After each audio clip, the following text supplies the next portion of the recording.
Welcome to Preparing for the Unexpected.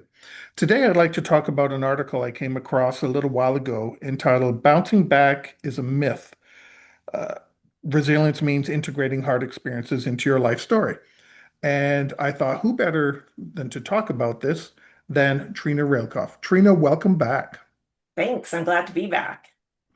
Now, we've talked about resilience quite a bit, and this article talks about bouncing back, bouncing forward, and there's other terms that are out there. Is there even a difference? Oh, there's a huge difference. There's a huge difference. And resiliency, right? A lot of people think it's just resilience, personal, your well-being, eat well, sleep well, have a community. But resilience is actually risk mitigation, whether it's personal, professional, organizational, operational, environmental, financial.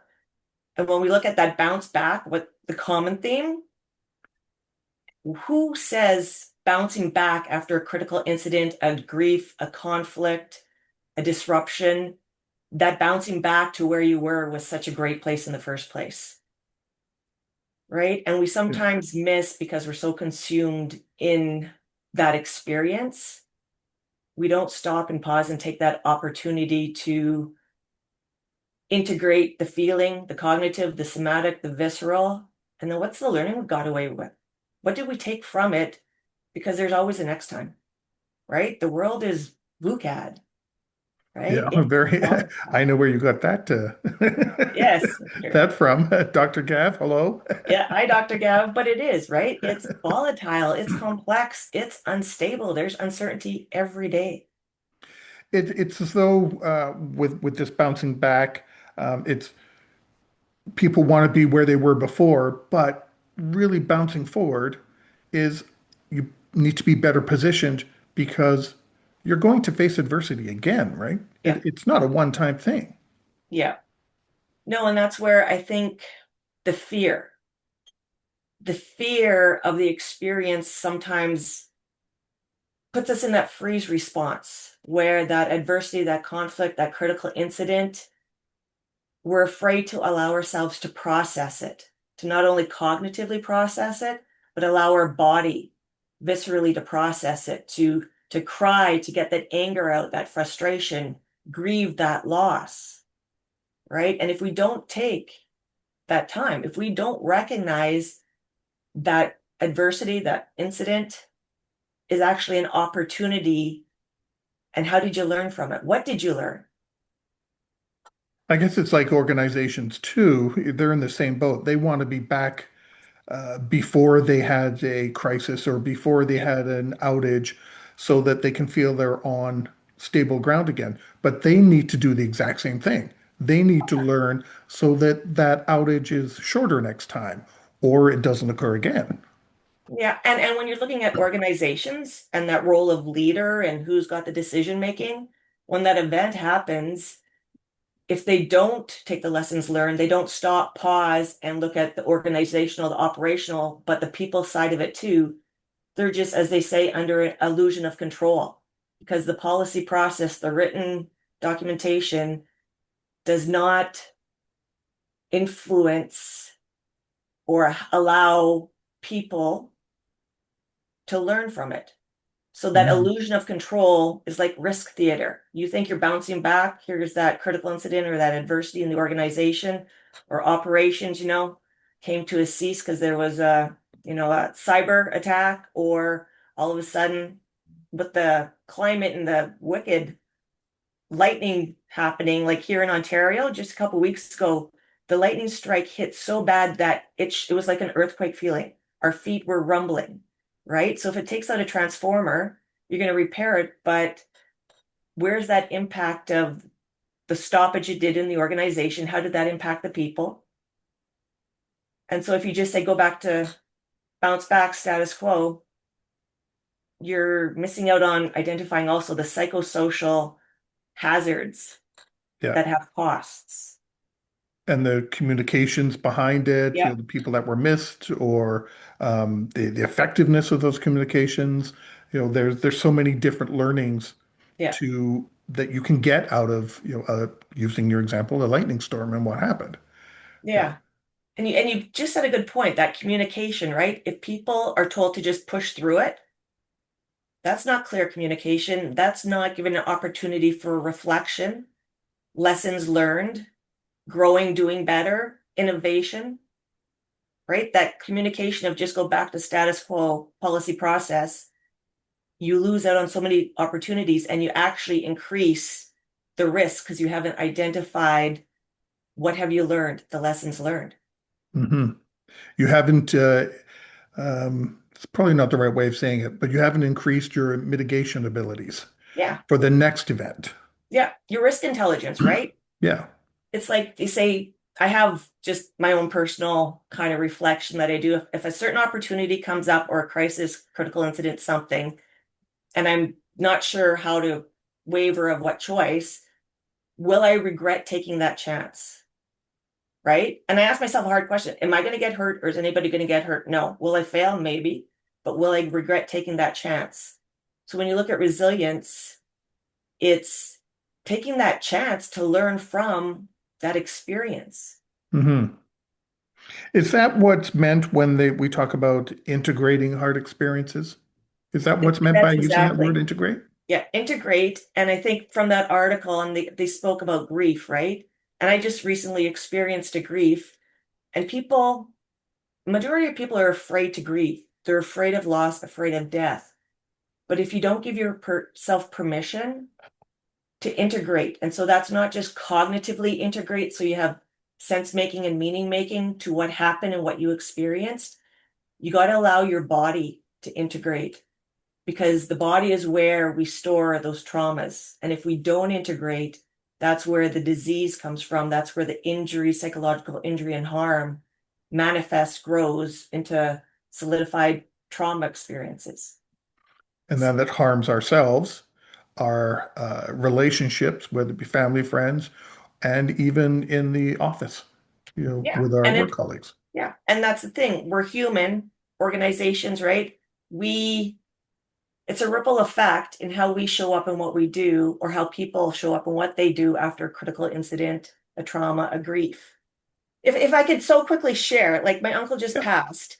He was a farmer in Saskatchewan, lived in BC, was a prof, but I grew up there since birth.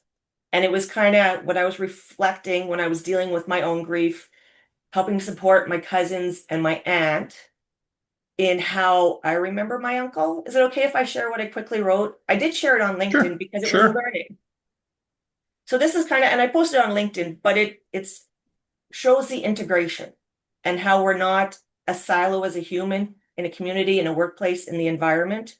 So I said, I lost my uncle today, and memories are powerful to keep love and life alive. Many memories resonated, and this is what I came to today.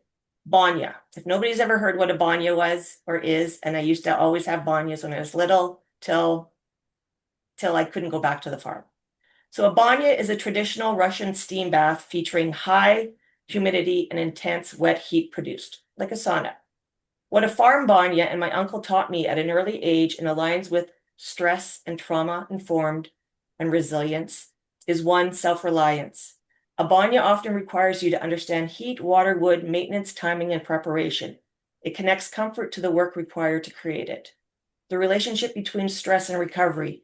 The cycle of heat, cooling, rest creates a physical experience of moving between activation and recovery, that integration. It can become useful metaphor for understanding your nervous system regulation. You cannot stay in a high activation indefinitely. So to resist integration and resist experiencing and lessons learned, it's not possible. Rhythm. Farm life is inherently cyclical. Planting, growing, harvesting, resting. Abanya reinforces the idea that recovery is part of productivity, not the opposite of it. Simplicity. There's something instructive about reducing the experience to few essentials: heat, water, wood, time, quiet, people, community. It can challenge the assumption that restoration requires complexity. Community and connection. And this is important too in lessons learned. Historically, banyas also have been social places. The lesson isn't necessarily the sauna itself. It's about creating environments where people can slow down, talk, listen, reconnect without an agenda. The land becomes the experience. It's not an isolated from its surroundings. Wood came from the land, water is brought in, seasons affect the experience, and the weather becomes part of the ritual. It reminds me, whew, and creates a tangible connection that memories are with us forever. And so, because it's still fresh, tears are healthy and good, and I'm integrating and I'm not stopping my tears, and I still have cries, but the lessons learned, right? Mhm. Grief is healthy. Yeah, thank you for sharing, first of all, and my condolences to you and your family with your loss of your uncle. Uh, but you're right, I agree with you. We have to accept adversity. One, we have to accept the fact that adversity is going to happen. Yeah, No one lives a perfect life. You can't. You live in a box and never move. That's the only way you won't experience it. But then that's adversity on its own as well. yeah, But we have to learn from those adverse situations as they come across so that we can deal with the next ones that come across, which then allows us to better prepare ourselves and how we respond, but also to care for others who need it within the organization, within our families, our neighbor, even, yeah, allows us to um, share that with other people so they begin to learn from us as we've learned from our own situation. yeah. It what just came to me actually a couple of days ago is I was just calling it myself the PPP effect. Proactive, resilient preparation, right? And there's three questions that I always ask myself when something happens, like my own feedback loop, so I can help integrate it because we all need cueing. You can't just think your brain is just gonna do it on your own. Okay, I'm gonna integrate. So after an event and when it's safe for me to, ask myself and reflect, I go, what did I actually learn from this experience, right? And you got to write it down in your head. If you don't write it down, you don't internalize it. Our brain will not internalize or integrate it. What's actually going on for me right now? So cognitively, what's going on? What's going on in your body? What's going on in your environment, in your workplace? And then what do I want to do differently next time? That's that key. When Yeah, the integration has been brought to you, what do I want to do next time? And we can't separate professional and personal anymore. It's a part of everything we do, the yeah, organization, the operation, the environment. So what do we want to do next time? And those lessons learned, when you think of organizations and business and leadership, how often are opportunities missed at staff meetings where there's no sharing of the lessons learned, it's a right? blame game instead. Yeah, yeah. Blame, right? Blame and go back to hierarchical managerialism, Yeah, right? Because the fear to be a leader and talk about failure, lessons learned, accountability, this is what happened to me.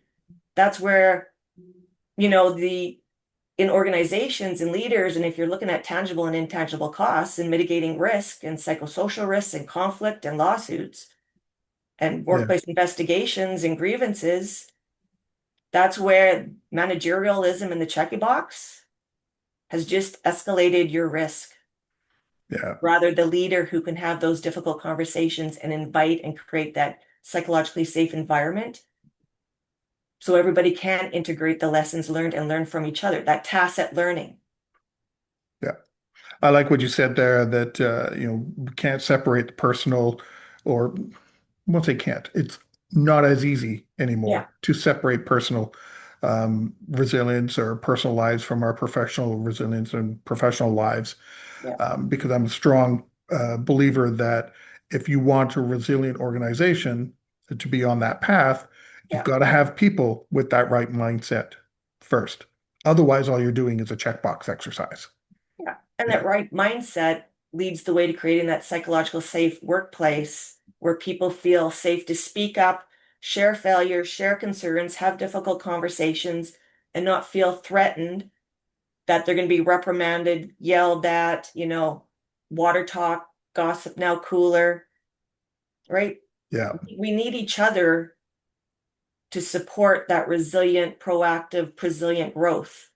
yeah.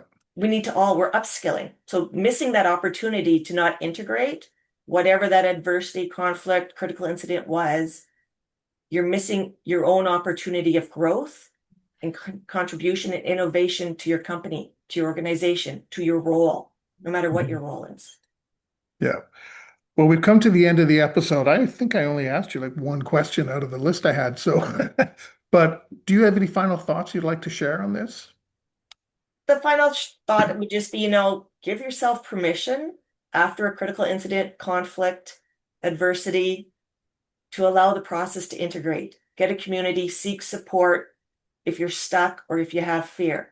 And as my little saying that I tell myself that I follow is you want to move from SOS to SRSR. Self-reflection strengthens resiliency. And when you have a resilient, proactive mindset, you become resilient. Right, Dr. And Gav? yeah, Dr. Gavigan, we should mention Dave and Paul as well. And Dave and Paul, Yeah, yes. Dave and Yes. Paul. All So three we'll of we'll them. give a shout out to everybody at the Brazilians Institute there. Treena, thank you so much for sharing your thoughts. I really appreciate it. It's always a pleasure. Always a pleasure with my favorite topic. Take care. Take care. Bye-bye.